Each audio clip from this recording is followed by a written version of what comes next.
नमस्कार, मैं डॉक्टर अजीत भारती आज फिर आपके लिए हिंदी विषय के अंतर्गत कक्षा 11वीं एनसीईआरटी, एमपी बोर्ड एवं अन्य बोर्ड जहां जहां ये बुक चलती है। देखो, सीबीएसई में से कोर के नाम से जानते हैं, बाकी जगह ये सिर्फ हिंदी के नाम से जानी जाती है। विषय इसका हिंदी है। पाठ का नाम है विदाई संभाषण, जिसके लेखक हैं बाल मुकुंद गुप्त। तो ये है आपकी गद्यांश व्याख्या नंबर दूसरी। ठीक है, तो देखो प्रश्न कुछ इस प्रकार से पूछे जाते हैं। दिया हुआ है कि निम्नलिखित गद्यांश की संदर्भ प्रसंग सहित व्याख्या कीजिए। यानी ये गद्यांश दिया हुआ है, इसका आपको संदर्भ बताना, प्रसंग बताना, व्याख्या करनी है और विशेष भी लिखना रहेगा।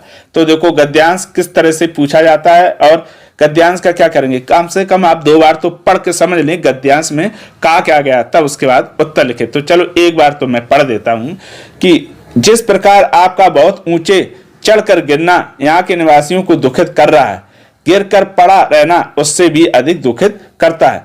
आपका पद छूट गया तथापि आपका पीछा नहीं छूटा। एक अदना क्लर्क जिसे नौकरी छोड़ने के लिए 1 महीने का नोटिस मिल गया, वो नोटिस की अवधि को बड़ी घृणा से काटता है। आपको इस समय अपने पद पर रहना कहां तक पसंद है, यह आप ही जानते होंगे। अपनी दशा पर आपको कैसी घृणा आती है, इस बात के जान लेने का इन देशवासियों को अवसर नहीं मिला, पर पतन के पीछे इतनी उलझन में पड़ते उन्होंने किसी को नहीं देखा। तो ये हो गई आपकी जो गद्यांश दिया है। ठीक है, इसको हम 1 से 2 बार पढ़ लेंगे और समझ लेंगे। अब इसका उत्तर कैसे लिखेंगे, हम सबसे पहले डालेंगे हेडिंग उत्तर। पहले हम गद्यांश की शुरू की 2 लाइनें लिखेंगे, डैश डैश करके लास्ट की 2 शब्द लिख देंगे। ठीक है, इससे यानी जिस प्रकार से लेकर नहीं तक हम क्या कर रहे हैं, व्याख्या करने वाले हैं। तो अब उत्तर लिखने के बाद लिखेंगे संदर्भ। तो संदर्भ इस प्रकार से रहेगा, प्रस्तुत गद्यांश हिंदी की पाठ्य पुस्तक आरोह की विदाई संभाषण पाठ से लिया गया है, जिसके लेखक कौन है, बाल मुकुंद गुप्त जी हैं। तो देखो संदर्भ में बस 3 बातें याद रखनी पड़ती हैं। एक तो पुस्तक का नाम आरोह और पाठ का नाम विदाई संभाषण और तीसरा रहता है बाल मुकुंद गुप्त। तो 3 बातें ही आप ध्यान रखना। ठीक है, फिर उसके बाद आता है प्रसंग।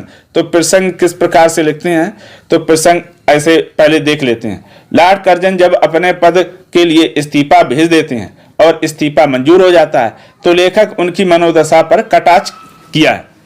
यानी देखो प्रसंग में क्या, तो जो गद्यांश दिया होता है उसको हम पढ़ लेते हैं, उसकी जो मुख्य लाइनें होती हैं या मुख्य बातें होती हैं वही हम लिख देते हैं कि इस गद्यांश में इनके प्रसंग में कहा गया है।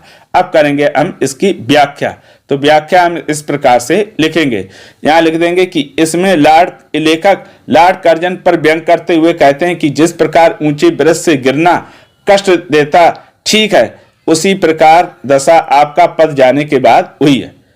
जब एक छोटे से क्लर्क को नौकरी से हटाया जाता है तो कहते हैं कि उसे 1 महीना सूचना दी जाती है पहले, तो उस क्लर्क का वह 1 महीना जाना बड़ी दुविधा से निकलता है।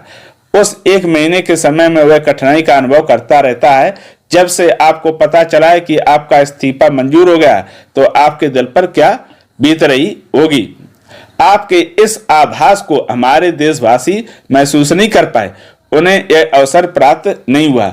जब किसी का पतन होता है तो कैसा लगता है, और पतन के समय आप की तरह भटकन किसी को नहीं होती होगी। वास्तव में आपके शासन का अंत बहुत ही बुरा हुआ। तो ये हो गई व्याख्या। फिर उसके बाद हम लिखेंगे विशेष। तो हेडिंग डाल देंगे विशेष। विशेष में लिख देंगे, विशेष में क्या रहता है, जो गद्यांश में कुछ विशेष है वही आपको लिखना है। तो पहला, इसमें लेखक ने लॉर्ड कर्जन पर करारा व्यंग किया है, यानी इस गद्यांश में लेखक ने लॉर्ड कर्जन पर व्यंग करना है। दूसरा दिया कि इस गद्यांश में खड़ी बोली का प्रयोग किया गया। जो गद्यांश ये दिया इसमें खड़ी बोली का प्रयोग हुआ। तो इस प्रकार से ये आपकी गद्यांश की व्याख्या नंबर 2 समाप्त हो गई। मैंने इसके डिस्क्रिप्शन बॉक्स में विदाई संभाषण के सारांश, विदाई संभाषण के प्रश्न उत्तर और अन्य गद्य की व्याख्याएं भी उसमें डिस्क्रिप्शन बॉक्स में उसकी लिंक दे दी है। आप वहां जाकर बहुत आसानी से उसको पढ़ समझ सकते हैं। अगर उसके पश्चात भी किसी प्रकार का कोई डाउट हो तो कमेंट करके अवश्य बताइएगा। तो फिर आज के लिए इतना ही। अब हम फिर मिलेंगे किसी नए विषय के साथ, तब तक के लिए धन्यवाद।